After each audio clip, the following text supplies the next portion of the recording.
disaffected youth, and if we can look at the disaffected youth in this country, and even going back to Sam's question there about religion, unless we can deal with the issues in this country, unless we can work on the issues that we have in this country with the First Nations people and our own youth right across this country, whatever nationality they may be, we have disaffected youth in this country.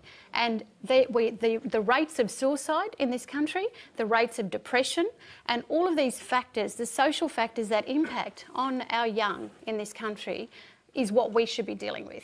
We should be dealing with this because we should be, as a nation, confirming to our youth that they have a future here that's worth living for. How many suicides we have across this country, especially in our Aboriginal communities, is an absolute disgrace in this nation. Malarndirri, I'll just bring you back to the question there, which was really about the attack on Garissa University in Kenya and the sort of horrific toll of that, and yet the coverage of it is nothing quite like what we saw in other cases. Rochelle, if I can go to your question now, in terms of what's happening overseas with the university, but also when I think about what's happening with the Ebola crisis, just the other day we had the African health workers saying, what about us? You know, we're the ones who are in the front line.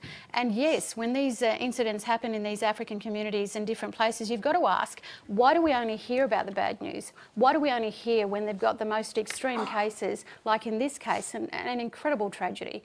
But there are other issues going on where you do have people in the front line trying to make a difference for their communities, for their regions. Where are those stories?